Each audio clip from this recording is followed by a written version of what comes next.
ਚਾਰੋਂ ਜਿਹੜੇ top players ਹੈਗੇ ਆ ਸਪੇਸ ਦੇ ਅੰਦਰ Russia, China, US and India.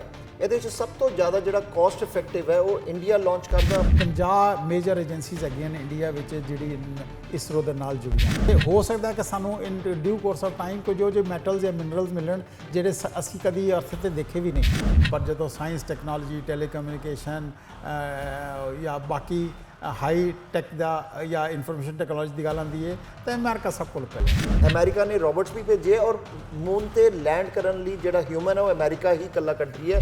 ਚੀਜ਼ ਨੂੰ ਐਕਸਪੋਜ਼ ਕਰਨ ਤੋਂ ਪਹਿਲੇ ਉਹਨਾਂ ਨੇ ਰਿਸਕ ਨਹੀਂ ਲਿਆ, ਉਹਨਾਂ ਨੇ ਇੱਕ ਐਨੀਮਲ ਦੇ ਉੱਤੇ ਉਹਨਾਂ ਦੇ ਐਕਸਪੈਰੀਮੈਂਟ ਕੀਤੇ। ਸਪੇਸ ਜੰਗ ਇੰਨਾ ਜ਼ਿਆਦਾ ਹੋ ਗਿਆ ਕਿ ਉਹ ਵੀ ਇੱਕ ਬੜਾ ਵੱਡਾ ਮਸਲਾ ਹੈ। ਇਸ ਤੋਂ ਪਹਿਲੇ 3 ਹੋਰ ਕੰਟਰੀਜ਼ ਮੂਨ ਤੇ ਲੈਂਡ ਕਰ ਚੁੱਕੀ ਹੈ। ਇੰਡੀਆ ਨੇ ਸਾਊਥ ਪੋਲ ਕਿਉਂ ਚੁਣਿਆ, ਕੀ ਰੀਜ਼ਨ? ਸਾਰੇ ਦੁਨੀਆ ਦੀ ਸਰਕਾਰਾਂ, ਗਵਰਨਮੈਂਟਸ ਸਪੇਸ ਪ੍ਰੋਗਰਾਮਸ 'ਚ ਇੰਨਾ ਕਿਉਂ ਇਨਵੈਸਟ ਕਰਦੀਆਂ, ਇੰਨਾ ਮਨੀ ਕਿਉਂ ਇਨਵੈਸਟ ਕੀਤਾ ਜਾਂਦਾ? ਸੋ ਮੇਜਰ ਪਲੇਅਰਸ ਕਿਹੜੇ ਆ ਸਪੇਸ ਦੇ ਅੰਦਰ? ਆਪਾਂ ਕੈਨੇਡਾ ਦੀ ਸਪੇਸ ਏਜੰਸੀ ਦਾ ਨਾਮ ਬਹੁਤ ਘੱਟ ਸੁਣਿਆ, CSA ਕੈਨੇਡੀਅਨ ਸਪੇਸ ਏਜੰਸੀ, ਜਿਹਦਾ ਆਫਿਸ ਜਿਹੜਾ ਹੈਡ ਆਫਿਸ ਉਹ ਕਿਊਬੈਕ ਦੇ ਅੰਦਰ ਹੈ। 2-3 ਦਿਨ ਪਹਿਲੇ ਪਤਾ ਚੱਲਿਆ ਕਿ they have found sulphur moon ਤੇ ਮਿਲ ਗਿਆ। ਚੰਦਰਯਾਨ, ਹਾਂ ਚੰਦਰਯਾਨ ਮਿਲ ਗਿਆ। ਪ੍ਰੋਜੈਕਟ ਸ਼ੁਰੂ ਕੀਤਾ ਜਿਹੜਾ ਸਨ ਨੂੰ, ਸੂਰਜ ਨੂੰ ਕਵਰ ਕਰੇਗਾ। ਹੁਣ ਇੰਡੀਆ ਨੂੰ ਉਹਦਾ ਕੀ ਫਾਇਦਾ ਹੋ ਸਕਦਾ ਹੈ ਔਰ ਸਲਫਰ ਕਿਹੜੇ ਕੰਮ ਆਉਂਦਾ? ਕੈਨੇਡਾ ਆਮ ਇੱਕ ਰੋਬੋਟਿਕ ਆਰਮ ਡਿਵੈਲਪ ਕੀਤੀ ਸੀ ਕੈਨੇਡਾ ਨੇ। ਇਸਰੋ ਦਾ ਜਿਹੜਾ ਚੀਫ ਹੈਗਾ ਉਹਦੀ ਸੈਲਰੀ ਅਗਰ ਇੰਡੀਅਨ ਔਰ US ਡਾਲਰ ਦੇ ਹਿਸਾਬ ਨਾਲ ਕੀ ਮੇਰੇ ਖਿਆਲ $40,000 ਹੁੰਦੀ। ਨਾਸਾ ਜਿਹੜਾ ਐਂਟਰ ਕਰਦਾ ਸਾਇੰਟਿਸਟ ਉਹ 80-85 ਹਜ਼ਾਰ ਡਾਲਰ ਤੇ ਐਂਟਰ ਕਰਦਾ।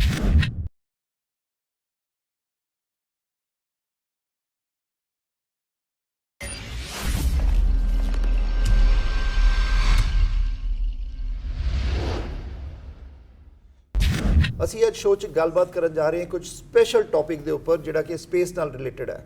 ਇੰਡੀਆ ਨੇ ਰੀਸੈਂਟਲੀ ਚੰਦਰਯਾਨ 3 ਜਿਹੜਾ ਕਿ ਮੂਨ ਦੇ ਉੱਪਰ ਲੈਂਡ ਕੀਤਾ ਹੈ। ਸੋ ਉਹਦੇ ਬਾਅਦ ਦੁਨੀਆ 'ਚ ਇੱਕ ਨਾਮ ਹੋ ਗਿਆ ਕਿ India became the first country in the world to land on the south pole of moon.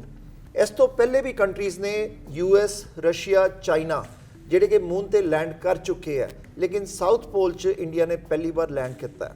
ਔਰ ਅਸੀਂ ਗੱਲ ਕਰਾਂਗੇ ਕੈਨੇਡਾ ਦੇ ਸਪੇਸ ਏਜੰਸੀ ਦੇ ਬਾਰੇ, ਕਿਉਂਕਿ ਸਾਨੂੰ ਅਗਰ ਦੁਨੀਆ 'ਚ ਨਾਮ ਲਈਏ ਕਿ ਕੁਝ ਸਪੇਸ ਏਜੰਸੀਜ਼ ਦੇ ਨਾਮ ਲੈਣੇ ਹੈ, ਨਾਸਾ, ਇਸਰੋ, ਰਸ਼ੀਆ ਦੀ ਜਿਹੜੀ ਸਪੇਸ ਏਜੰਸੀਜ਼ ਹੈ ਰੋਸਕੋਸਮੋਸ, ਔਰ ਚਾਈਨਾ ਦੀ ਸਪੇਸ ਏਜੰਸੀ ਜਿਹੜੀ ਕਿ ਵਨ ਆਫ ਦੀ ਟੌਪ ਉਹ ਵੀ ਹੈ CNSA। ਇਹਦੇ ਇਲਾਵਾ ਅਗਰ ਕੈਨੇਡਾ ਦੀ ਸਪੇਸ ਏਜੰਸੀ ਦੀ ਗੱਲ ਕਰੀਏ ਕਿ ਕਾਫੀ ਲੋਕਾਂ ਨੂੰ ਇਹਦੇ ਬਾਰੇ ਪਤਾ ਨਹੀਂ, ਲੇਕਿਨ ਦੁਨੀਆ ਦੇ ਅੰਦਰ ਇੰਟੀਗ੍ਰੇਟਿਡ ਸਿਸਟਮ ਹੁੰਦਾ ਹੈ, ਸਾਰੀ ਸਪੇਸ ਏਜੰਸੀਜ਼ ਇੱਕ ਦੂਜੇ ਨਾਲ ਮਿਲ ਕੇ ਕੰਮ ਕਰਦੀਆਂ। ਜਿਹੜਾ ਇਸਰੋ ਨੇ ਵੀ ਆ ਪ੍ਰੋਜੈਕਟ ਭੇਜਿਆ ਮੂਨ ਤੇ, ਇਹਦੇ ਅੰਦਰ ਵੀ ਬਾਕੀ ਸਾਰੀ ਸਪੇਸ ਏਜੰਸੀਜ਼ ਦਾ ਕੁਛ ਨਾ ਕੁਛ ਕੰਟਰੀਬਿਊਸ਼ਨ ਹੈ। ਸਾਡੇ ਨਾਲ ਸ਼ੋਅ 'ਚ ਸਾਰੇ ਤੇ ਗੱਲਾਂ ਕਰਨ ਲਈ ਅੱਜ ਸਾਡੇ ਸਪੈਸ਼ਲ ਗੈਸਟ ਮਿਸਟਰ ND ਆਨੰਦ ਮੌਜੂਦ ਹੈ, ਜਿਹੜੇ ਕਿ ਸਪੇਸ ਔਰ ਇਹਦੇ ਉੱਪਰ ਕਾਫੀ ਰਿਸਰਚ ਕਰਦੇ ਔਰ ਕਾਫੀ ਇਹਦੇ 'ਚ ਨੋ ਹਾਉ ਰੱਖਦੇ ਆ। ਸਵਾਗਤ ਕਰਦੇ ਹਾਂ ਤੇ ਗੱਲਬਾਤ ਕਰਦੇ ਹਾਂ। ND ਜੀ ਸਵਾਗਤ ਹੈ ਪ੍ਰਾਈਮ ਮਿਨਿਸਟਰ ਦੇ। ਥੈਂਕਸ ਫॉर ਹੈਵਿੰਗ ਜੀ, ਥੈਂਕ ਯੂ ਸੋ ਮਚ। ਬੜਾ ਵਾਈਬ੍ਰੈਂਟ ਟੌਪਿਕ ਹੈ। I would wish to contribute whatever little. So ਹਾਂਜੀ ND ਜੀ, ਅਸੀਂ ਚੰਦਰਯਾਨ ਦੇ ਬਾਰੇ ਬਾਅਦ 'ਚ ਗੱਲ ਕਰਦੇ ਹਾਂ, ਪ੍ਰੋਜੈਕਟ ਕੀ ਸੀ ਸਾਰਾ, ਲੇਕਿਨ ਸਭ ਤੋਂ ਪਹਿਲੇ ਸਵਾਲ ਹੈ ਕਿ ਸਾਰੀ ਦੁਨੀਆ ਦੀ ਸਰਕਾਰਾਂ, ਗਵਰਨਮੈਂਟਸ ਸਪੇਸ ਪ੍ਰੋਗਰਾਮਸ 'ਚ ਇੰਨਾ ਕਿਉਂ ਇਨਵੈਸਟ ਕਰਦੀਆਂ, ਇੰਨਾ ਮਨੀ ਕਿਉਂ ਇਨਵੈਸਟ ਕੀਤਾ ਜਾਂਦਾ? ਦੇਖੋ ਜੀ, ਅਹਿਮ ਗੱਲ ਸਭ ਕੋਲ ਵੱਡੀ ਹੈ ਕਿ ਹਰ ਕੰਟਰੀ ਹੋਏ, ਇੰਡੀਵਿਜੂਅਲ ਹੋਏ, ਕੰਪਨੀਜ਼ ਹੋਣ, ਇਹ ਕਿਸੇ ਵੀ ਸਕਸੈਸ ਸਟੋਰੀ ਨਾਲ ਜੁੜਨਾ ਚਾਹੁੰਦੀਆਂ ਨੇ ਪਹਿਲੀ ਗੱਲ, ਕਿਉਂਕਿ ਸਪੇਸ ਇੱਕ ਬੜਾ ਵੱਡਾ ਚੈਲੰਜਿੰਗ ਏਰੀਆ ਜਿਹਦੇ 'ਚ ਬਹੁਤ ਕੁਝ ਕਰਨ ਨੂੰ ਹੈ, ਹਾਲੀ ਅਨਐਕਸਪਲੋਰਡ ਹੈ। ਮੈਂ ਤਾਂ ਕਹਾਂਗਾ ਕਿ ਅਸੀਂ 1% ਵੀ ਸਪੇਸ ਨੂੰ ਐਕਸਪਲੋਰ ਨਹੀਂ ਕੀਤਾ।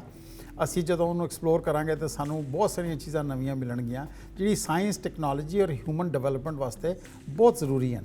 ਤੇ ਇਸ ਵਾਸਤੇ ਪੂਰੀ ਦੁਨੀਆ ਜਿਨ੍ਹਾਂ ਕੋਲ ਰਿਸੋਰਸਿਸ ਹਨ, ਬਹੁਤ ਰਿਸੋਰਸਿਸ, ਮੈਂ ਜਦੋਂ ਰਿਸੋਰਸਿਸ ਦਾ ਕੰਮ ਨਾ ਲਵਾਂ ਤੇ ਹਿਊਮਨ ਰਿਸੋਰਸ ਵੀ ਇੱਕ ਰਿਸੋਰਸ ਹੈ ਜਿਹੜਾ ਇੰਡੀਆ ਕੋਲ ਬੇਇੰਤਹਾ ਹੈ। ਜਦੋਂ ਟੈਲੈਂਟ ਕਹੀਏ, ਜਿੱਦਾਂ ਕਹਿੰਦੇ ਕਿ ਇੰਡੀਆ 'ਚ ਮੈਨ ਪਾਵਰ, ਚਾਈਨਾ 'ਚ ਮੈਨ ਪਾਵਰ ਬਹੁਤ ਜ਼ਿਆਦਾ ਹੈ, ਕੈਨੇਡਾ ਦੇ ਅੰਦਰ ਮੈਨ ਪਾਵਰ ਘੱਟ ਹੈ। ਟੈਲੈਂਟ ਜਿਹੜਾ ਹੈਗਾ ਉਹਨੂੰ ਰਿਟੇਨ ਕਰਨਾ ਵੀ, ਜਾਂ ਜਿਹੜਾ ਟੈਕਨੋਲੋਜੀ ਨਾਲ ਜੁੜਿਆ ਸ਼ਖਸ ਹੈਗਾ, ਜਿਹੜਾ ਟੈਕਨੋਲੋਜਿਸਟ ਹੈ ਜਾਂ ਸਾਇੰਟਿਸਟ ਹੈ, ਉਹਨੂੰ ਵੱਡਾ ਰਹਿਣਾ ਚਾਹੀਦਾ ਹੁੰਦਾ ਕੰਮ ਕਰਨ ਵਾਸਤੇ। ਕੈਨੇਡਾ ਕੋਲ ਬਿਕੋਜ਼ ਆਫ ਪਾਪੂਲੇਸ਼ਨ ਰਿਸੋਰਸਿਸ ਬਹੁਤ ਹਨ, ਪਰ ਪਾਪੂਲੇਸ਼ਨ ਇਸ ਵਾਸਤੇ ਇੱਥੇ ਸਾਇੰਟਿਸਟ ਨੂੰ ਰਿਟੇਨ ਕਰਨਾ, ਸਸਟੇਨ ਕਰਨਾ ਥੋੜਾ ਜਿਹਾ ਔਖਾ ਲੱਗਦਾ। ਪਰ ਅੱਜ ਗਲੋਬਲ ਪਲੇਟਫਾਰਮ ਤੇ ਸਾਇੰਸ ਟੈਕਨੋਲੋਜੀ 'ਚ ਸਾਇੰਟਿਸਟ ਕਿੱਥੇ ਵੀ ਬੈਠ ਕੇ ਕਿਸੇ ਵੀ ਕੰਟਰੀ ਵਾਸਤੇ ਕੰਮ ਕਰ ਸਕਦੇ। ਲੇਕਿਨ ਸਰਕਾਰਾਂ ਕਿਉਂ ਇੰਨਾ ਇਨਵੈਸਟ ਕਰਦੀਆਂ ਪ੍ਰੋਗਰਾਮਸ 'ਚ? ਦੇਖੋ ਜੀ, ਇੰਨਾ ਇੱਕ ਤਾਂ ਸਭ ਤੋਂ ਪਹਿਲੀ ਗੱਲ ਹੈਗੀ ਹੈ ਕਿ ਕੋਈ ਵੀ ਇਨਸਾਨ ਸਾਇੰਸ ਟੈਕਨੋਲੋਜੀ 'ਚ ਚਾਹੁੰਦਾ ਹੈ ਕਿ ਮੈਂ ਦੂਜੇ ਤੋਂ +1 ਹੋਵਾਂ। ਇਹਦੇ ਨਾਲ ਇਹਦਾ ਸਭ ਕੋਲੋਂ ਵੱਡਾ ਰੀਜ਼ਨ ਸਭ ਕੋਲੋਂ ਵੱਡਾ ਕਿ ਤੁਸੀਂ ਅੱਜ ਗਲੋਬਲ ਸਿਨੈਰੀਓ 'ਚ ਇੱਕ ਕੋਈ ਵੀ ਕੰਟਰੀ ਜਾਣੀ ਜਾਂਦੀ ਹੈ ਉਸੀ ਸਾਇੰਸ ਟੈਕਨੋਲੋਜੀ ਦੇ ਹਿਸਾਬ ਨਾਲ। ਅੱਜ ਦੀ ਤਰੀਕ 'ਚ ਅਮਰੀਕਾ 'ਚ ਅਗਰ ਇੰਡਸਟਰੀ ਕੁਛ ਵੀ ਕਰੇ, ਪਰ ਜਦੋਂ ਸਾਇੰਸ ਟੈਕਨੋਲੋਜੀ ਟੈਲੀਕਮਿਊਨੀਕੇਸ਼ਨ ਜਾਂ ਬਾਕੀ ਹਾਈ ਟੈਕ ਦਾ ਜਾਂ ਇਨਫੋਰਮੇਸ਼ਨ ਟੈਕਨੋਲੋਜੀ ਦੀ ਗੱਲ ਆਉਂਦੀ ਹੈ ਤਾਂ ਅਮਰੀਕਾ ਸਭ ਕੋਲ ਪਹਿਲੇ ਹੁੰਦਾ ਹੈ, ਕਿਉਂਕਿ ਅਮਰੀਕਾ 'ਚ ਤੁਸੀਂ ਇਹ ਕਹੋ ਕਿ ਸਾਰੇ ਅਮਰੀਕਨਜ਼ ਹੀ ਅਮਰੀਕਾ ਵਿੱਚ ਕੰਮ ਕਰਦੇ ਨੇ, ਪਰ ਅਮਰੀਕਾ ਜਿਹੜੇ ਐਕਸਪਰਟਸ ਹਨ, ਜਿਹਨਾਂ ਲੋਕਾਂ ਨੇ ਬਾਕੀ ਕੰਟਰੀਜ਼ ਤੋਂ ਆ ਕੇ ਅਮਰੀਕਾ 'ਚ ਕੰਮ ਕਰਨ ਸ਼ੁਰੂ ਕੀਤਾ, ਉਹਨਾਂ ਦਾ ਵੀ ਬੜਾ ਵੱਡਾ ਕੰਟਰੀਬਿਊਸ਼ਨ ਹੈ। ਇਸ ਵਿੱਚ ਸਰਕਾਰਾਂ ਦਾ ਬੜਾ ਵੱਡਾ ਇੰਟਰਸਟ ਰਹਿੰਦਾ ਕਿ ਉਹ ਸਾਇੰਸ ਔਰ ਟੈਕਨੋਲੋਜੀ ਨਾਲ ਜੁੜਨ, ਜਿਹਦੇ ਨਾਲ ਗਲੋਬਲ ਜਿਹੜਾ ਟੈਲੈਂਟ ਹੈ ਉਹਨਾਂ ਦੀ ਤਰਫ ਅਟਰੈਕਟ ਹੋਏ। ਸੋ ਮੇਜਰ ਪਲੇਅਰਸ ਕਿਹੜੇ ਹੈ ਸਪੇਸ ਦੇ ਅੰਦਰ? ਦੇਖੋ ਜੀ, ਫਿਰ ਗੱਲ ਤੇ ਨਾਸਾ ਤੋਂ ਸ਼ੁਰੂ ਹੋਏਗੀ ਅਗਰ ਸ਼ੁਰੂ ਕਰਨੀ ਹੈ, ਪਰ ਫਿਰ ਨਾਸਾ ਤੋਂ ਬਾਅਦ ਦੇਖਿਆ ਜਾਏ ਤਾਂ ਚਾਈਨਾ ਦੀ ਸਪੇਸ ਏਜੰਸੀ ਨੇ ਬਹੁਤ ਤਰੱਕੀ ਕੀਤੀ ਹੈ। ਉਸ ਤੋਂ ਬਾਅਦ ਚਾਈਨਾ ਦੀ ਸਪੇਸ ਏਜੰਸੀ ਦਾ ਨਾਮ ਦੱਸ ਦਈਏ, CNSA। ਹਾਂਜੀ, ਸੋ ਉਹ ਹੈਗੀ ਚਾਈਨਾ ਨੈਸ਼ਨਲ ਸਪੇਸ ਐਡਮਿਨਿਸਟ੍ਰੇਸ਼ਨ। ਹਾਂਜੀ, ਤੇ ਜਿਹੜਾ ਇਹਨਾਂ ਦਾ ਕੰਮ ਹੈਗਾ, ਕਿਉਂਕਿ ਉਹਨਾਂ ਦੀ ਇੱਕ ਲੈਂਗੁਏਜ ਬੈਰੀਅਰ ਹੈ, ਕੁਝ ਉਹਨਾਂ ਦੇ ਪ੍ਰੋਟੋਕੋਲ ਬੜੇ ਡਿਫਰੈਂਟ ਹੈਗੇ because of there communist thought. ਉਹਦੇ ਹਿਸਾਬ ਨਾਲ ਅਗਰ ਦੇਖੀਏ ਤਾਂ ਚਾਈਨਾ ਨੇ ਕਾਫੀ ਤਰੱਕੀ ਕੀਤੀ ਹੈ, ਪਰ ਅਨਐਕਸਪੋਜ਼ਡ ਹੈ। ਉਹਨਾਂ ਨੇ ਬੜੇ ਅੰਡਰ ਕਵਰ ਲੈਵਲ ਦੇ ਉੱਤੇ ਸੋ ਚਾਈਨਾ ਇੱਕ ਹੋ ਗਿਆ, ਨਾਸਾ ਦੂਜਾ ਹੋ ਗਿਆ, ਰਸ਼ੀਆ ਨੇ ਰਸ਼ੀਆ ਇਨਫੈਕਟ ਸਭ ਕੋਲ ਪਹਿਲਾਂ ਸੀ ਸਪੇਸ 'ਚ ਜਾਣ ਵਾਲਾ ਸਪੁਤਨਿਕ। ਉਸ ਤੋਂ ਬਾਅਦ ਯੂਰੀ ਗਾਗਰਿਨ ਗਏ, ਉਹਨਾਂ ਦੇ ਪਹਿਲੇ ਐਸਟਰੋਨੌਟ ਸੀ। ਉਸ ਤੋਂ ਬਾਅਦ ਉਹਨਾਂ ਨੇ ਇੱਕ ਐਨੀਮਲ ਨੂੰ ਭੇਜਿਆ ਲਾਈਕਾ ਕਰਕੇ, ਹਾਂ ਰਸ਼ੀਆ ਨੇ, ਕਿਉਂਕਿ ਫਿਜ਼ੀਕਲ ਬਾਡੀ ਜਾਂ ਕਿਸੇ ਵੀ ਹਿਊਮਨ ਬਾਡੀ ਨੂੰ ਜਾਂ ਲਾਈਵ ਚੀਜ਼ ਨੂੰ ਐਕਸਪੋਜ਼ ਕਰਨ ਤੋਂ ਪਹਿਲੇ ਉਹਨਾਂ ਨੇ ਰਿਸਕ ਨਹੀਂ ਲਿਆ। ਉਹਨਾਂ ਨੇ ਇੱਕ ਐਨੀਮਲ ਦੇ ਉੱਤੇ ਉਹਨਾਂ ਦੇ ਐਕਸਪੈਰੀਮੈਂਟ ਕੀਤੇ, ਜਿਹੜੇ ਕਾਫੀ ਹੱਦ ਤੱਕ ਸਕਸੈਸਫੁਲ ਰਹੇ। ਉਹ ਮੇਰੇ ਖਿਆਲ ਉਹ ਐਕਸਪੈਰੀਮੈਂਟ ਨੇ ਸਾਨੂੰ ਬਹੁਤ ਕੰਟਰੀਬਿਊਟ ਕੀਤਾ ਜਿਸ ਵੇਲੇ ਬਾਕੀ ਐਸਟਰੋਨੌਟਸ ਮੂਨ ਤੇ ਗਏ। ਜਦੋਂ ਅਪੋਲੋ ਸੀਰੀਜ਼ ਸ਼ੁਰੂ ਹੋਈ, ਨਾਸਾ ਨੇ ਸ਼ੁਰੂ ਕੀਤੀ, ਤੇ ਉਹਨਾਂ ਦਾ ਬੜਾ ਵੱਡਾ ਇੱਕ ਕੰਟਰੀਬਿਊਸ਼ਨ ਰਿਹਾ। ਤੇ ਉਸ ਤੋਂ ਬਾਅਦ ਆਫ ਕੋਰਸ 4 ਨੰਬਰ ਤੇ ਇੰਡੀਆ ਆਉਂਦਾ ਹੈ। ਇੰਡੀਆ ਪੂਰੇ ਗਲੋਬ ਵਿੱਚ ਹਰ ਜਗ੍ਹਾ ਹੀ, ਜਿਹਨੂੰ ਅਸੀਂ ਹਮੇਸ਼ਾ ਕਹੀਦਾ ਕਿ ਸਾਡੇ ਇੱਥੇ ਇੱਕ ਜੁਗਾੜ ਟੈਕਨੋਲੋਜੀ ਬੜੀ ਮਸ਼ਹੂਰ ਹੁੰਦੀ ਹੈ, ਪਰ ਉਹਦੇ ਨਾਲ ਨਾਲ ਸਾਡੇ ਸਾਇੰਸ ਟੈਕਨੋਲੋਜੀ ਬਹੁਤ ਹਾਈ ਲੈਵਲ ਦੀ ਹੈ। ਇਸ ਮਤਲਬ ਆ ਚਾਰੋਂ ਜਿਹੜੇ ਟੌਪ ਪਲੇਅਰਸ ਹੈਗੇ ਆ ਸਪੇਸ ਦੇ ਅੰਦਰ, Russia, China, US and India, ਇਹਦੇ ਵਿੱਚ ਸਭ ਤੋਂ ਜ਼ਿਆਦਾ ਜਿਹੜਾ ਕਾਸਟ ਇਫੈਕਟਿਵ ਹੈ ਉਹ ਇੰਡੀਆ ਲਾਂਚ ਕਰਦਾ ਆਪਣੇ ਪਲੇਟਫਾਰਮ। ਨੈਚੁਰਲੀ ਸਾਡਾ ਜਿਹੜਾ ਸਾਇੰਸ ਔਰ ਟੈਕਨੋਲੋਜੀ ਦਾ ਰਿਸੋਰਸ ਪੂਲ ਹੈਗਾ, ਜਿਹੜਾ ਸਾਡੇ ਕੋਲ ਜਿਸ ਤਰ੍ਹਾਂ ਦੇ ਸਾਇੰਟਿਸਟ ਹੈ, ਜਿਸ ਤਰ੍ਹਾਂ ਸਾਡੀ ਐਜੂਕੇਸ਼ਨ ਹੈਗੀ ਹੈ, ਸਾਡੇ ਕੋਲੋਂ ਜ਼ਿਆਦਾ ਸਸਤੇ ਨਹੀਂ ਹੋ ਸਕਦੇ। ਤੁਸੀਂ ਦੇਖੋ ਜੀ, ਇਸਰੋ ਦਾ ਜਿਹੜਾ ਚੀਫ ਹੈਗਾ, ਉਹਦੀ ਸੈਲਰੀ ਅਗਰ ਇੰਡੀਅਨ ਔਰ US ਡਾਲਰ ਦੇ ਹਿਸਾਬ ਦੇਖੀਏ ਜੀ, ਮੇਰੇ ਖਿਆਲ $40,000 ਹੋਣੀ ਹੈ। ਔਰ ਨਾਸਾ ਜਿਹੜਾ ਐਂਟਰ ਕਰਦਾ ਸਾਇੰਟਿਸਟ, ਉਹ $80-85,000 ਤੇ ਐਂਟਰ ਕਰਦਾ। ਤੁਸੀਂ ਅੰਦਾਜ਼ਾ ਲਗਾ ਲਓ ਕਿ ਸਾਡਾ ਜਿਹੜਾ ਚੇਅਰਮੈਨ ਹੈ ਇਸਰੋ ਦਾ, ਉਹਦੀ ਔਰ ਸਾਡੀ ਕਾਸਟ ਇਫੈਕਟਿਵਨੈਸ ਕਿੰਨੀ ਜ਼ਿਆਦਾ ਵੇ। ਪਰ ਉਹਦੇ ਨਾਲ ਸਭ ਕੋਲ ਵੱਡੀ ਗੱਲ ਹੈਗੀ ਹੈ ਕਿ ਨਾਸਾ ਟਾਪ ਜਿਹੜੇ MITs Massachusetts institute of technology ਜਾਂ ਇਸ ਤਰ੍ਹਾਂ ਦੀ ਲੀਗ, ਆਈਵੀ ਲੀਗ ਯੂਨੀਵਰਸਿਟੀਜ਼, ਉੱਥੋਂ ਪੂਲ ਟੈਂਕ, ਉੱਥੋਂ ਉਸ ਪੂਲ ਤੋਂ ਆਪਣੇ ਰਿਸੋਰਸਿਸ ਲੈਂਦਾ। ਪਰ ਅਸੀਂ ਐਵਰੇਜ ਤੁਸੀਂ ਦੇਖੋ ਕਿ ਸਾਡੇ IITs ਪੂਰੀ ਦੁਨੀਆ 'ਚ ਮਸ਼ਹੂਰ ਹੈ, ਪਰ ਇਹਦੇ ਬਾਵਜੂਦ ਵੀ ਤੁਸੀਂ ਇਸਰੋ 'ਚ ਦੇਖੋਗੇ ਕਿ ਗਿਣੇ ਚੁਣੇ IITians ਹੈਗੇ। ਬਾਕੀ ਐਵਰੇਜ ਯੂਨੀਵਰਸਿਟੀਜ਼ ਤੋਂ ਉੱਤੇ ਜਿਨ੍ਹਾਂ ਨਾਲ ਸਾਇੰਸ ਵਿੱਚ ਪੈਸ਼ਨ ਹੈ, ਇੰਟਰਸਟ ਹੈ, ਉਹ ਇਸਰੋ ਨਾਲ ਜੁੜੇ ਨੇ ਔਰ ਬੜੇ ਸਕਸੈਸਫੁਲ ਹੈ। ਠੀਕ ਹੈ। ਸੋ ਤੁਸੀਂ ਦੱਸਿਆ ਕਿ ਰਸ਼ੀਆ ਦੀ ਸਪੇਸ ਏਜੰਸੀ ਦਾ ਨਾਮ ਰੋਸਕਾਸਮੋਸ ਹੈ। ਸੋ ਅਚੀਵਮੈਂਟ ਵੀ ਤੁਸੀਂ ਦੱਸਿਆ, ਹੁਣ ਮੇਜਰ ਪਲੇਅਰ ਦੱਸਦੇ ਹੈ ਅਚੀਵਮੈਂਟਸ ਕਿਹੜੀਆਂ ਹਾਲੇ ਤੱਕ ਸਪੇਸ 'ਚ, ਕਿਹੜੀ ਕੰਟਰੀ ਦੀ ਕੀ ਅਚੀਵਮੈਂਟ ਰਹੀ ਹੈ? ਦੇਖੋ ਜੀ, ਅਚੀਵਮੈਂਟ ਦੀ ਗੱਲ ਦੇਖੀਏ ਤਾਂ ਅਚੀਵਮੈਂਟ ਤਾਂ ਮੈਂ ਐਸ ਕਹਾਂਗਾ, ਜਿਸ ਵੇਲੇ ਤੋਂ ਰਿਸਰਚ ਐਂਡ ਡਿਵੈਲਪਮੈਂਟ ਦੇਖੀਏ ਤਾਂ ਮੈਂ ਬਹੁਤ ਜ਼ਿਆਦਾ ਦੇਖਣੀ ਹੈ। ਜਿਹੜਾ ਜੋ ਸਿੰਪਲ ਟੈਕਨੋਲੋਜੀ ਤੁਸੀਂ ਦੇਖੋ, ਤੁਹਾਡੇ ਕੋਲ ਕੈਲਕੂਲੇਟਰ ਹੈ, ਇਹ ਕੈਲਕੂਲੇਟਰ ਉਸ ਕੰਪਨੀ ਨੇ ਡਿਵੈਲਪ ਕੀਤਾ ਨਾਸਾ 'ਚ, ਜਾਂ ਉਸ ਟੀਮ ਨੇ ਡਿਵੈਲਪ ਕੀਤਾ, ਜਿਨ੍ਹਾਂ ਨੂੰ ਕੈਲਕੂਲੇਟਰ ਦੇ ਬਾਰੇ 'ਚ ਜਿਹੜਾ ਉਹਨਾਂ ਦਾ ਕੰਜ਼ਿਊਮਰ ਵਾਸਤੇ ਇੱਕ ਆਸਪੈਕਟ ਸੀ, ਜਿਹੜਾ ਅੱਜ ਅਸੀਂ ਗਲੋਬ ਵਿੱਚ ਕੈਲਕੂਲੇਟਰ ਬਗੈਰ ਚੱਲ ਨਹੀਂ ਸਕਦੇ। ਇਹ ਉੱਥੋਂ ਦੇਣ ਹੋਈ। ਕੈਲਕੂਲੇਟਰ ਹੋਇਆ, ਤੁਹਾਡੇ ਕੋਲ ਜਿਹੜੀਆਂ ਵਾਟਰ ਪਿਊਰੀਫਿਕੇਸ਼ਨ ਦੇ ਪ੍ਰੋਸੈਸਿਸ ਡਿਵੈਲਪ ਹੋਏ, ਤੁਹਾਨੂੰ ਨਵੇਂ ਮਿਨਰਲਸ ਮੈਟਲ ਜਿਹੜੇ ਡਿਵੈਲਪ ਹੋਏ, ਜਿਹੜੇ ਹਾਈ ਟੈਂਪਰੇਚਰ ਜਾਂ ਲੋ ਟੈਂਪਰੇਚਰ ਦੇ ਉੱਤੇ ਪਰਫਾਰਮ ਕਰ ਸਕਦੇ ਹਨ ਜਾਂ ਡਿਫਾਰਮ ਨਾ ਹੋਣ। ਇਹ ਸਭ ਚੀਜ਼ਾਂ ਜਿਹੜੀਆਂ ਜੁੜੀਆਂ ਸਾਇੰਸ ਦੇ ਨਾਲ, ਟੈਕਨੋਲੋਜੀ ਦੇ ਨਾਲ। ਹਿਊਮਨ ਫੂਡ ਤੁਸੀਂ ਲੈ ਲਓ, ਕਈ ਤਰ੍ਹਾਂ ਦੇ ਫੂਡ ਹੈਗੇ ਜਿਹੜੇ ਤੁਸੀਂ ਮੈਡੀਸਨ ਜਿਹੜੀਆਂ ਹੈਗੀਆਂ, ਜਿਹੜੀਆਂ ਉੱਥੇ ਡਿਵੈਲਪ ਹੋਈਆਂ, ਉਹ ਨਾਸਾ ਜਾਂ ਇਸ ਤਰ੍ਹਾਂ ਦੀ ਸਪੇਸ ਏਜੰਸੀ ਇਸਰੋ ਨੇ ਵੀ ਬਹੁਤ ਸਾਰਾ ਕੰਮ ਕੀਤਾ। ਬਸ ਤੁਹਾਨੂੰ ਕਮੈਂਡੇਬਲ ਕੰਮ ਗੱਲ ਦੱਸਾਂ ਕਿ ਬਹੁਤ ਵੱਡਾ ਕੰਮ ਇਹਨਾਂ ਨੇ ਕੀਤਾ ਇਸਰੋ ਔਰ ਸਾਡੇ ਇੰਡੀਆ ਦੀ ਸਪੇਸ ਏਜੰਸੀਜ਼ ਦੇ ਨਾਲ ਜੁੜੇ ਬਾਕੀ ਜਿਹੜੇ ਛੋਟੇ ਕੰਪਨੀਜ਼ ਹੈਗੀਆਂ ਕੋਵਿਡ 'ਚ ਉਹਨਾਂ ਨੇ ਬਹੁਤ ਵੱਡੇ ਕੰਮ ਕੀਤੇ ਤੇ ਇਸ ਵਾਸਤੇ ਕਿਉਂਕਿ ਉਹਨਾਂ ਕੋਲ ਰਿਸੋਰਸਿਸ ਸੀ, ਉਹਨਾਂ ਨੂੰ ਪਤਾ ਸੀ ਕਿ ਇਹਨੂੰ ਕੰਟਰੋਲ ਕਿਸ ਤਰ੍ਹਾਂ ਕਰਨਾ ਹੈ, ਬੈਕਟੀਰੀਆ ਨੂੰ ਕਿਸ ਤਰ੍ਹਾਂ ਕੰਟਰੋਲ ਕਰਨਾ ਹੈ। ਤੁਸੀਂ ਜਿਸ ਤਰ੍ਹਾਂ ਜ਼ੀਰੋ ਬੈਕਟੀਰੀਆ ਲੈਵਲ ਦੇ ਉੱਤੇ ਕਈ ਵਾਰੀ ਅਸੀਂ ਫਾਰਮਾਸਿਊਟੀਕਲ ਇੰਡਸਟਰੀਜ਼ ਦੇਖਦੇ ਹਾਂ ਕਿ ਉਹਨਾਂ ਨੂੰ ਚਾਹੀਦਾ ਕਿ ਜਿਹੜੀਆਂ ਦਵਾਈਆਂ ਬਣਦੀਆਂ ਨੇ ਉਹ ਇਸ ਤਰ੍ਹਾਂ ਦੇ এনवायरमेंट 'ਚ ਬਣਨ ਜਿੱਥੇ ਕੋਈ ਕੰਟੈਮੀਨੇਸ਼ਨ ਨਾ ਹੋਏ। ਠੀਕ ਹੈ ਐਂਡੀ ਜੀ, ਸਾਨੂੰ ਅਗਰ ਚੰਦਰਯਾਨ 3 ਜਿਹੜਾ ਪ੍ਰੋਜੈਕਟ ਹੈ, ਚੰਦਰਯਾਨ 2 2019 ਚ ਲਾਂਚ ਕੀਤਾ ਸੀਗਾ, ਫੇਲ ਮਿਸ਼ਨ ਸੀਗਾ ਉਹ, ਸੋ ਉਹਦੇ ਬਾਅਦ ਚੰਦਰਯਾਨ 3 ਹੁਣ ਮੂਨ ਤੇ ਲੈਂਡ ਕੀਤਾ। ਅਸੀਂ ਇਹ ਵੀ ਦੱਸ ਦਈਏ ਇੱਥੇ ਆਪਣੇ ਦੇਖਣ ਵਾਲਿਆਂ ਨੂੰ ਕਿ ਅਮਰੀਕਾ ਹੀ ਇੱਦਾਂ ਦੀ ਕੰਟਰੀ ਹੈ ਜਿਨ੍ਹਾਂ ਨੇ ਹਿਊਮਨ ਮੂਨ ਤੇ ਲੈਂਡ ਕੀਤਾ ਹੈ। ਉਹਦੇ ਇਲਾਵਾ ਇੰਡੀਆ, ਚਾਈਨਾ, ਰਸ਼ੀਆ ਇਹਨਾਂ ਨੇ ਰੋਬੋਟਸ ਭੇਜੇ ਆ। ਅਮਰੀਕਾ ਨੇ ਰੋਬੋਟਸ ਵੀ ਭੇਜੇ ਔਰ ਮੂਨ ਤੇ ਲੈਂਡ ਕਰਨ ਲਈ ਜਿਹੜਾ ਹਿਊਮਨ ਹੈ ਉਹ ਅਮਰੀਕਾ ਹੀ ਇਕੱਲਾ ਕੰਟਰੀ ਹੈ। ਸੋ ਸਾਨੂੰ ਅਗਰ ਚੰਦਰਯਾਨ ਦੇ ਪ੍ਰੋਜੈਕਟ ਦੇ ਬਾਰੇ ਦੱਸੋ ਤੁਸੀਂ। ਚੰਦਰਯਾਨ ਇੱਕ ਸੀਰੀਜ਼ ਵਿੱਚੋਂ ਇੱਕ ਕਨਸੈਪਟ ਹੈ। ਚੰਦਰਯਾਨ 3 ਹੁਣ ਕਲਮੀਨੇਟ ਹੋਇਆ। ਇਸ ਤੋਂ ਬਾਅਦ ਮਾਰਸ ਜਿਹੜਾ ਹੈਗਾ ਉਹਦੇ ਤੇ ਜਿਹੜੇ ਵਹੀਕਲ ਜਾਂ ਲਾਂਚ ਜਾਂ ਸਪੇਸ ਕ੍ਰਾਫਟ ਜਾਣ ਦੀ ਤਿਆਰੀ ਚੱਲ ਰਹੀ ਹੈ। ਹੁਣ ਇਹਨਾਂ ਨੇ ਆਦਿਤਯ ਕਰਕੇ ਇੱਕ ਨਵਾਂ ਇੱਕ ਪ੍ਰੋਜੈਕਟ ਸ਼ੁਰੂ ਕੀਤਾ ਜਿਹੜਾ ਸਨ ਨੂੰ, ਸੂਰਜ ਨੂੰ ਕਵਰ ਕਰੇਗਾ। ਬਸ ਸੂਰਜ ਤੱਕ ਨਹੀਂ ਜਾ ਸਕਦੇ ਪਰ ਤੁਸੀਂ ਜਿੰਨੀ ਨਜ਼ਦੀਕ ਜਾ ਕੇ ਉਹਦੇ ਰੇਡੀਏਸ਼ਨਸ, ਉਹਦੇ ਵਲਕੈਨੋਜ਼ ਜਾਂ ਜੋ ਵੀ ਉਹਨਾਂ ਦੀ ਐਕਟੀਵਿਟੀ ਉਹਨੂੰ ਕੰਟਰੋਲ ਕਰੋਗੇ। ਸਭ ਕੋਲੋਂ ਵੱਡੀ ਜਿਹੜੀ ਦੇਣ ਰਹੀ ਇਹਨਾਂ ਦੀ ਉਹ ਰਹੀ ਹੈ ਸੈਟੇਲਾਈਟ ਲਾਂਚਸ। ਜਿਹੜੇ ਸੈਟੇਲਾਈਟ ਲਾਂਚ ਹੋਏ ਨੇ ਉਹਨਾਂ ਨੇ ਹਿਊਮਨ ਲਾਈਫ ਨੂੰ ਬਹੁਤ ਵੱਡੇ ਲੈਵਲ ਤੱਕ ਇਨਫਲੂਐਂਸ ਕੀਤਾ ਹੈ। ਚਾਹੇ ਉਹ ਸੈਟੇਲਾਈਟ ਤੋਂ ਕਮਿਊਨੀਕੇਸ਼ਨ ਲੈ ਲਓ, ਸਾਡਾ ਹੁਣ ਜਿਹੜਾ ਸੈੱਲ ਫੋਨ ਚੱਲਦਾ ਹੈ ਜਾਂ ਵਾਈਫਾਈ ਹੈ, ਜਾਂ ਉਸ ਤੋਂ ਬਾਅਦ ਤੁਹਾਡੇ ਜਿਹੜੇ ਵੈਦਰ ਸੈਟੇਲਾਈਟ ਹੈਗੇ ਜਿਨ੍ਹਾਂ ਨੇ ਤੁਹਾਨੂੰ ਰੋਜ਼ ਦੱਸਣਾ ਕਿ how you going to have the weather for the next 24 hours. ਤੁਸੀਂ ਸਾਨੂੰ ਅਗਰ ਚੰਦਰਯਾਨ ਪ੍ਰੋਜੈਕਟ ਦੇ ਬਾਰੇ ਅਗਰ ਥੋੜਾ ਜਿਹਾ ਚਾਨਣਾ ਪਾ ਦਿਓ ਕਿ ਅੱਜ ਜਿਹੜਾ ਲੈਂਡ ਕੀਤਾ ਮੂਨ ਤੇ, ਵਟ ਨੈਕਸਟ, ਹੱਲੇ ਤੱਕ ਕੀ ਉੱਥੋਂ ਰਿਕਵਰੀ ਹੋਈ ਹੈ? ਚੰਦਰਯਾਨ ਨੇ ਲੈਂਡ ਕਰਨ ਤੋਂ ਬਾਅਦ ਜਿਹੜਾ ਰੋਵਰ ਜਿਹੜਾ ਉਹਨਾਂ ਦਾ ਹੈਗਾ ਉਹਨੇ 20, 50, 100 ਕਿਲੋਮੀਟਰ ਡਿਪੈਂਡਿੰਗ ਅਪਨ ਕਿਸ ਤਰ੍ਹਾਂ ਦੀ ਰਿਸਰਚ ਪੈਨ ਆਊਟ ਹੁੰਦੀ ਹੈ, ਉਹਨੇ ਟਰੈਵਲ ਕਰਨਾ ਹੈ। ਉਹਨਾਂ ਨੂੰ ਸੈਂਪਲਿੰਗ ਵੀ ਲੈਣੀ ਹੈ। ਉਹ ਸੈਂਪਲਿੰਗ ਲੈਣ ਤੋਂ ਬਾਅਦ ਸਾਰੇ ਪ੍ਰੋਸੈਸ ਵਿੱਚ ਸਭ ਤੋਂ ਵੱਡੀ ਗੱਲ ਹੈ ਕਿ ਤੁਸੀਂ ਸੈਂਪਲ ਲੈ ਕੇ ਉਹਨੂੰ ਐਨਾਲਾਈਜ਼ ਕਿੱਥੇ ਕਰੋਗੇ। ਜਾਂ ਤਾਂ ਤੁਸੀਂ ਉਹਨੂੰ ਆਲ ਦਾ ਵੇ ਅਰਥ ਲਿਆਓਗੇ ਜਾਂ ਇਹਨਾਂ ਕੋਲ ਕੁਝ ਖਾਸ ਕਿਸਮ ਦੇ ਜਿਸ ਤਰ੍ਹਾਂ ਅਲਟਰਾਸਾਊਂਡ ਹੈ, ਕੈਮਰੇਸ ਹੁੰਦੇ ਆ, ਪਿਕਚਰਸ ਇਮੇजेस ਲੈ ਕੇ ਉਹ ਅਰਥ ਤੇ ਭੇਜ ਦਿੰਦੇ। ਅਲਟਰਾਸਾਊਂਡ ਜਿਹੜਾ ਹੈਗਾ ਉਹ ਵੀ ਸਪੇਸ ਸਾਇੰਸ ਦੀ ਦੇਣ ਹੈ। ਠੀਕ ਹੈ, ਜਿਹੜਾ ਅਸੀਂ ਅਲਟਰਾਸਾਊਂਡ ਹੈ, MRI ਜਿਹਨੂੰ ਵੀ ਅਸੀਂ ਮੈਡੀਕਲ ਸਾਇੰਸ ਕਹਿੰਦੇ ਆ, ਇਹ ਵੀ ਸਾਨੂੰ ਸਪੇਸ ਏਜੰਸੀ ਦੀ ਦੇਣ ਹੈ। ਉਹ ਫਿਰ ਉੱਥੇ ਉਹਦੇ ਐਕਸਪੈਰੀਮੈਂਟ ਐਂਡ ਐਨਾਲਿਸਿਸ ਰਿਪੋਰਟ ਭੇਜਣਗੇ। ਹੁਣ ਜਿਸ ਤਰ੍ਹਾਂ 2-3 ਦਿਨ ਪਹਿਲੇ ਪਤਾ ਚੱਲਿਆ ਕਿ they have found sulphur moon ਤੇ ਮਿਲ ਗਿਆ ਚੰਦਰਯਾਨ ਨੂੰ। ਚੰਦਰਯਾਨ ਨੂੰ ਮਿਲ ਗਿਆ। ਚੰਦਰਯਾਨ ਨੂੰ ਬਹੁਤ ਹਾਈ ਲੈਵਲ ਦੇ ਉੱਤੇ ਆਈਸ ਕ੍ਰਿਸਟਲਸ ਮਿਲ ਗਏ। ਆਈਸ ਕ੍ਰਿਸਟਲ ਦੇ ਪੈਚਸ ਮਿਲ ਗਏ। ਉਹ ਵੱਡੇ ਲੈਵਲ ਤੇ ਅਗਰ ਆਈਸ ਮਿਲ ਜਾਂਦੀ ਹੈ ਤੇ ਆਈਸ ਦਾ ਮਤਲਬ ਸਿੱਧਾ ਦੱਸਦਾ ਕਿ ਤੁਸੀਂ ਉਹਨੂੰ ਉਹਦੇ ਤੋਂ ਵਾਟਰ ਰਿਟਰੀਵ ਕਰ ਸਕਦੇ ਹੋ। ਅਗਰ ਤੁਹਾਨੂੰ ਵਾਟਰ ਮਿਲ ਜਾਂਦਾ ਹੈ ਤਾਂ ਤੁਸੀਂ ਉਹਨੂੰ ਡਿਸਇੰਟੀਗ੍ਰੇਟ ਕਰਕੇ ਆਕਸੀਜਨ ਔਰ ਹਾਈਡਰੋਜਨ ਕਰ ਸਕਦੇ ਹੋ। ਆਕਸੀਜਨ ਸਰਵਾਈਵਲ ਵਾਸਤੇ ਜ਼ਰੂਰੀ ਹੈਗੀ ਹੈ, ਹਾਈਡਰੋਜਨ ਤੁਹਾਨੂੰ ਫਿਊਲ ਵਾਸਤੇ ਜ਼ਰੂਰੀ ਹੈ ਤੇ ਇੱਕ ਬੜਾ ਖਾਸ ਕਿਸਮ ਦਾ ਈਕੋਸਿਸਟਮ ਉੱਥੇ ਡਿਵੈਲਪ ਹੋ ਸਕਦਾ ਹੈ ਇਹ ਚੰਦਰਯਾਨ ਦੀ ਰਿਸਰਚ ਤੋਂ ਬਾਅਦ। ਪੂਰੀ ਦੁਨੀਆ ਇਸ ਵਕਤ ਚੰਦਰਯਾਨ ਦੀ ਰਿਸਰਚ ਦੇ ਉੱਤੇ ਨਜ਼ਰ ਲਗਾਏ ਬੈਠੀ ਹੈ।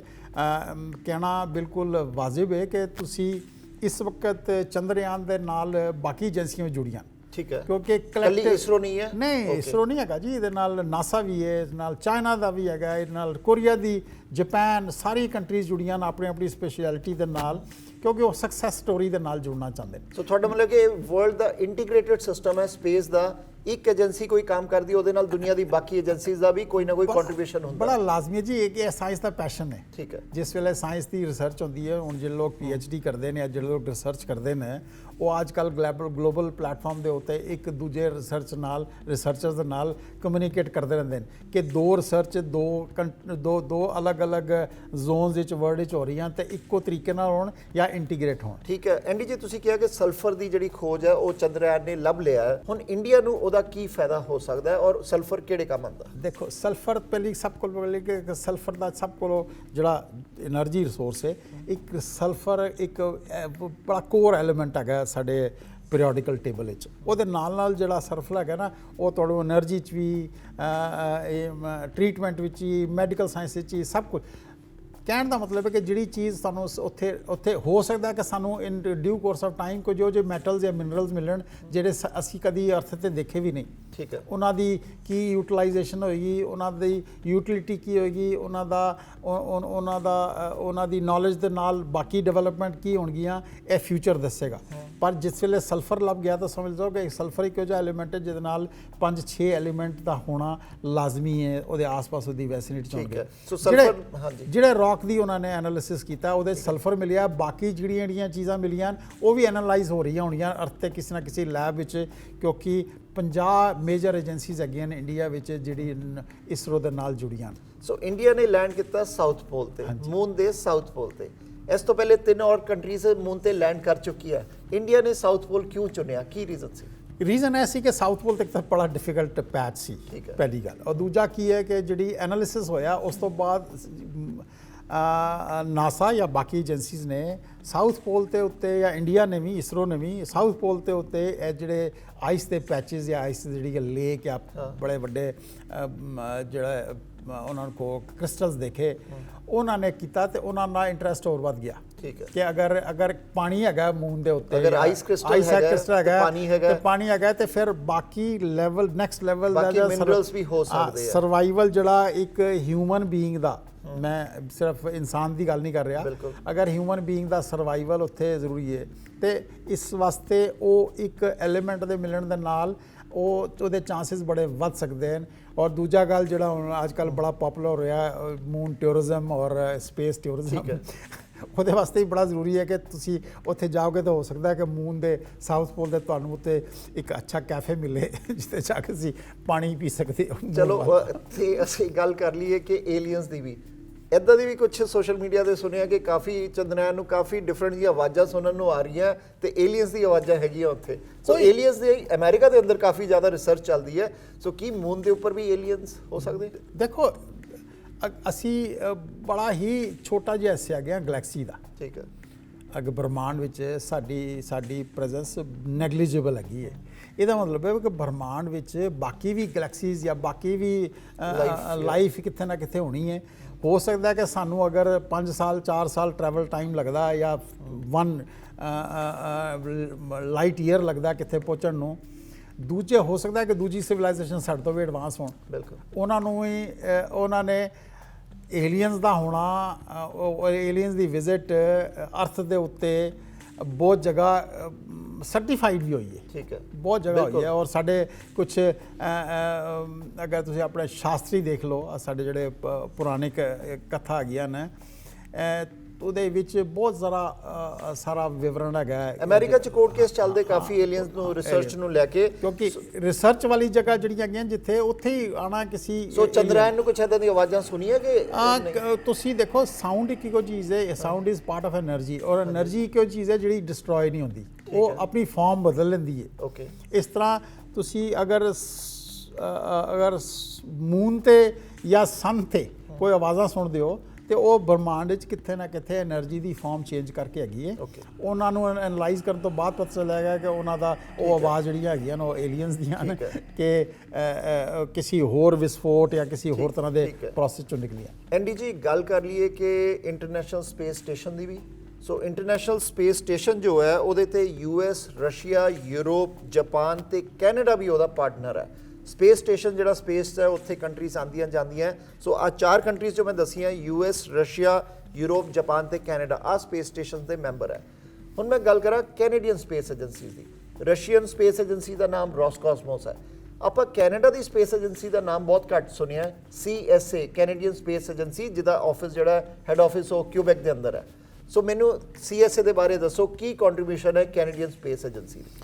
CSA ਦਾ ਬੜਾ ਅਹਿਮ ਕੰਟਰੀਬਿਊਸ਼ਨ ਹੈ। ਮੈਂ ਹੁੰਦਾ ਕੀ ਹੈ ਕਿ ਉਹ ਵੱਡੀ ਛਤਰੀ ਦੇ ਥੱਲੇ ਬੰਦਾ ਛੁਪ ਜਾਂਦਾ, ਕਿਉਂਕਿ CSA ਨਾਸਾ ਦੇ ਨਾਲ ਬਿਲਕੁਲ ਮਿਲ ਕੇ ਕੰਮ ਕਰਦਾ ਹੈ, ਕੋਲੈਬੋਰੇਸ਼ਨ ਹੈ ਸਟਰੋਂਗ। ਤੇ ਜਿਹੜੀ ਵੀ ਉਹਦੇ 'ਚ ਟੈਕਨੀਕਲੀ ਜਿਹੜੀ ਅਚੀਵਮੈਂਟਸ ਹੁੰਦੀਆਂ ਨੇ ਉਹ ਸ਼ੈਡੋ ਚਲੀ ਜਾਂਦੀਆਂ ਨੇ because of NASA. Okay. For the knowledge of every Canadian और इंडियन कनेडियन ਜਿਹੜੇ ਲੋਕ ਸੁਣ ਰਹੇ ਨੇ ਕਿ 9 ਐਸਟਰੋਨੌਟਸ ਭੇਜੇ ਜੀ ਕੈਨੇਡਾ ਨੇ ਸਪੇਸ 'ਚ 9 astronauts. Okay. for regular visitors again ISS ਵਿੱਚ ਇੰਟਰਨੈਸ਼ਨਲ ਸਪੇਸ ਸਟੇਸ਼ਨ ਵਿੱਚ ਔਰ ਇੱਕ ਬਹੁਤ ਵੱਡੀ ਕੰਟਰੀਬਿਊਸ਼ਨ ਹੈਗੀ ਹੈ ਕੈਨੇਡਾ ਦੀ ਟੈਕਨੋਲੋਜੀ ਫਰੰਟ ਦੇ ਉੱਤੇ ਜਿਹੜਾ ਕੋਈ ਦੂਸਰਾ ਮੈਚ ਨਹੀਂ ਉਹ ਹੈਗਾ ਕੈਨੇਡਾ ਆਰਮ।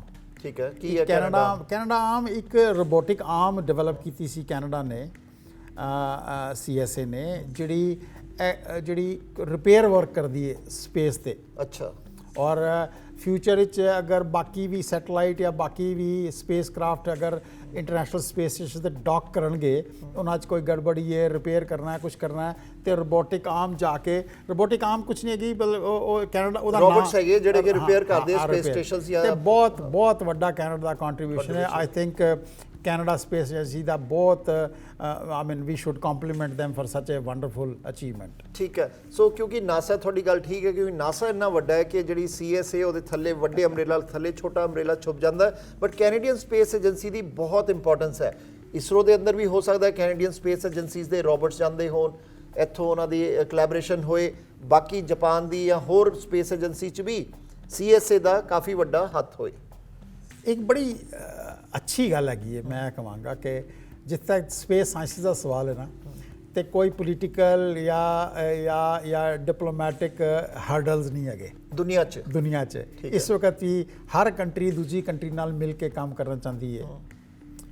ਉਹ ਗੱਲ ਅਲੱਗ ਹੈ ਕਿ ਕੁਝ ਚੀਜ਼ਾਂ ਬ੍ਰਾਂਚ ਆਊਟ ਹੁੰਦੀਆਂ ਜਿਸ ਤਰ੍ਹਾਂ ਹੁਣ ਸਪਾਈ ਕਰਨ ਵਾਲੇ ਸੈਟਲਾਈਟ ਹੈਗੇ ਉਹ ਸਪਾਈ ਕਰਦੇ ਨੇ ਤੁਹਾਨੂੰ ਉਹ ਜਸੂਸੀ ਕਰਦੇ ਨੇ ਜਾਂ ਡਿਫੈਂਸ ਦੇ ਨਾਲ ਜੁੜੀਆਂ ਕੁਝ ਚੀਜ਼ਾਂ ਹੈਗੀਆਂ ਆਰਮ ਫੋਰਸਿਸ ਦੇ ਨਾਲ ਡਿਫੈਂਸ ਜਾਂ 에ਅਰ ਫੋਰਸ ਦੇ ਨਾਲ ਜਿਹੜੀਆਂ ਸਿਕਿਉਰਿਟੀ ਪੁਆਇੰਟ ਆਫ ਵਿਊ ਨਾਲ ਲੋਕ ਦੱਸਣਾ ਨਹੀਂ ਚਾਹੁੰਦੇ ਪਰ ਉਹਦੇ ਬਾਵਜੂਦ ਵੀ ਮੈਂ ਸਮਝਣਾ ਕਿ ਇੰਟਰਨੈਸ਼ਨਲ ਲੈਵਲ ਦੇ ਉੱਪਰ 99% ਕੰਟਰੀਜ਼ ਦਾ ਇੱਕ ਦੂਜੇ ਨਾਲ 100% ਕੰਟਰੀਬਿਊਸ਼ਨ ਹੈ ਔਰ ਕੋਆਰਡੀਨੇਸ਼ਨ। ਐਂਡੀ ਜੀ ਬਿਲਕੁਲ ਠੀਕ ਤੁਸੀਂ ਕਿਹਾ ਬਹੁਤ ਅੱਛਾ ਤੁਹਾਡਾ ਐਨਾਲਿਸਿਸ ਹੈ ਲੇਕਿਨ ਅਰਥ ਦੇ ਉੱਪਰ ਸਾਰੀ ਦੁਨੀਆ ਸਾਰੀ ਕੰਟਰੀਜ਼ ਹੈ ਲੜਾਈਆਂ ਅੱਜ ਵੀ ਲੱਗੀਆਂ ਯੂਕਰੇਨ ਰਸ਼ੀਆ ਦੀ ਲੜਾਈ ਲੱਗੀ ਹੈ ਸਪੇਸ ਵਾਰਸ ਮੂਵੀਜ਼ ਬਣੀਆਂ ਸਪੇਸ ਵਾਰਸ ਦੀ ਸੀਰੀਜ਼ ਚੱਲਦੀ ਹੈ ਅਸੀਂ ਕਹੀਏ ਸਪੇਸ ਦੀ ਵੀ ਇੱਕ ਹੋੜ ਲੱਗੀ ਹੋਈ ਹੈ 4 ਕੰਟਰੀਜ਼ ਹੈ ਉੱਥੇ ਹੋਰ ਵੀ ਕੰਟਰੀਜ਼ ਜਾ ਸਕਦੀਆਂ ਲੇਕਿਨ ਸਪੇਸ ਵਾਰ ਉਹ ਵੀ ਤਾਂ ਇੱਕ ਪੋਸੀਬਿਲਿਟੀ ਹੈ ਫਿਊਚਰ 'ਚ ਜਿਹਦੇ ਕੋਲ ਸਪੇਸ ਦੀ ਪਾਵਰ ਹੈ ਜਿਹੜਾ ਸਪੇਸ ਤੇ ਹੈ ਉਹ ਅਰਥ ਨੂੰ ਕੌਂਕਰ ਕਰ ਸਕਦਾ ਹੈ ਇਹ ਵੀ ਇੱਕ ਥਿਉਰੀ ਚੱਲਦੀ ਹੈ ਸੋਸ਼ਲ ਮੀਡੀਆ ਤੇ। ਇੱਕ ਨਹੀਂ ਤੁਸੀਂ ਕੰਟਰੋਲ ਤੇ ਦੇਖੋ ਜੀ ਅੱਜ ਦੀ ਤਰੀਕੇ ਜਿੰਨੇ ਸੈਟਲਾਈਟ ਹੈਗੇ ਨੇ 4000 ਤੋਂ ਜ਼ਿਆਦਾ ਸੈਟਲਾਈਟ ਸਾਡੇ ਕੋਲ ਐਕਟਿਵ ਸੈਟਲਾਈਟਸ ਹੈਗੇ ਨੇ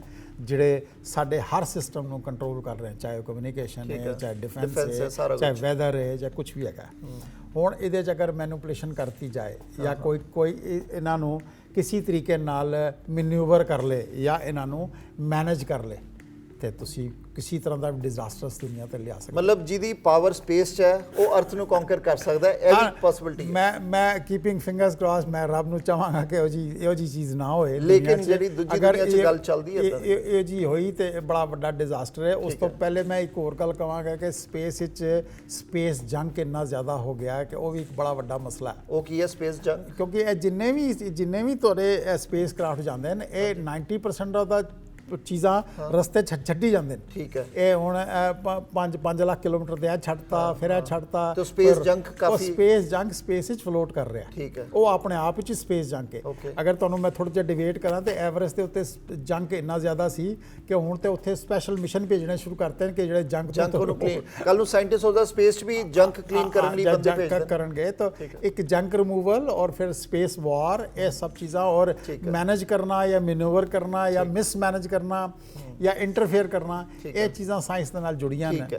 ਅਨਫੋਰਚੂਨੇਟਲੀ ਸਾਇੰਸ ਦੇ ਨਾਲ ਡਿਜ਼ਾਸਟਰ ਔਰ ਸਾਇੰਸ ਦੇ ਨਾਲ ਇਸ ਤਰ੍ਹਾਂ ਦੀਆਂ ਨੈਗੇਟਿਵ ਚੀਜ਼ਾਂ ਆਟੋਮੈਟਿਕਲੀ ਆ ਜਾਂਦੀਆਂ ਲੋਕਾਂ ਦਾ ਵੈਸਟਡ ਇੰਟਰਸਟ ਹੁੰਦਾ। ਐਂਡੀ ਜੀ ਟਾਈਮ ਇਜਾਜ਼ਤ ਨਹੀਂ ਦੇ ਰਿਹਾ ਥੈਂਕ ਯੂ ਤੁਸੀਂ ਆਏ ਗੱਲਬਾਤ ਕੀਤੀ ਸਪੇਸ ਦੇ ਉੱਪਰ ਅਸੀਂ ਫਿਰ ਤੁਹਾਨੂੰ ਇਨਵਾਈਟ ਕਰਾਂਗੇ ਤਾਂ ਕਿ ਇਹ ਵੀ ਇੱਕ ਟੌਪਿਕ ਹੈ ਜਿਹਦੇ ਤੇ ਗੱਲਬਾਤ ਹੋਣੀ ਚਾਹੀਦੀ ਹੈ ਤਾਂ ਕਿ ਸਾਡਾ ਜਿਹੜਾ ਯੂਥ ਹੈ ਉਹਨਾਂ ਨੂੰ ਵੀ ਪਤਾ ਚੱਲੇ ਕਿੰਨੀ ਅਚੀਵਮੈਂਟਸ ਹੈ space agencies the. Thank you. ਮੈਂ ਤੁਹਾਨੂੰ ਟੂ ਕਨਕਲੂਡ ਮਾਈ ਟਾਕ ਮੈਂ ਤੁਹਾਨੂੰ ਇੱਕ ਗੱਲ ਦੱਸਾਂ ਕਿ if ISRO can do it CSA can do it better. ਠੀਕ ਹੈ। ਸਾਡੇ ਕੋਲ ਇੱਥੇ ਬਹੁਤ ਅੱਛੇ ਟੈਲੈਂਟ ਹੈਗੇ ਔਰ ਇੱਥੇ ਦੇ ਸਟੂਡੈਂਟਸ ਜਿਹੜੇ ਸਕੂਲਾਂ 'ਚ ਜਦੋਂ ਕਦੀ ਮੌਕਾ ਮਿਲਦਾ ਜਾਣ ਦਾ ਉਹਨਾਂ ਦੇ ਐਕਸਪੈਰੀਮੈਂਟਸ ਜਾਂ ਉਹਨਾਂ ਦੇ ਮਾਡਲਸ ਦੇਖੀਦਾ phenomenal but they need direction. Thank you very much for having me. Thank you. So ਆ ਸੀਗੇ ਐਂਡੀ ਆਨੰਦ ਜਿਨ੍ਹਾਂ ਨੇ ਰਿਸਰਚ ਕੀਤੀ ਹੋਈ ਹੈ ਸਪੇਸ ਦੇ ਸਟੇਸ਼ਨਸ ਤੇ ਸਪੇਸ ਏਜੰਸੀਜ਼ ਦੇ ਉੱਪਰ। ਸੋ ਕੈਨੇਡਾ ਦੀ ਸਪੇਸ ਏਜੰਸੀ CSA ਕਾਫੀ ਵੱਡੀ ਕੰਟਰੀਬਿਊਸ਼ਨ ਹੈ ਵੱਖ-ਵੱਖ ਸਪੇਸ ਏਜੰਸੀਜ਼ ਨੂੰ। ਅਗਰ ਇਸਰੋ ਕਰ ਸਕਦੀ ਹੈ ਤਾਂ CSA ਵੀ ਆਪਣਾ ਜਿਹੜਾ ਮਿਸ਼ਨ ਹੈ ਮੂਨ ਤੇ ਲੈਂਡ ਕਰ ਸਕਦਾ ਹੈ। ਅਸੀਂ ਦੇਖਾਂਗੇ ਆਉਣ ਵਾਲੇ ਟਾਈਮ ਤੇ CSA ਦੀ ਹੋਰ ਕੁਝ ਰਿਪੋਰਟਸ। ਦੇਖਦੇ ਰਹੋ ਪ੍ਰਾਈਮ ਏਸ਼ੀਆ, ਤੁਹਾਡਾ ਆਪਣਾ, ਤੁਹਾਡੇ ਲਈ।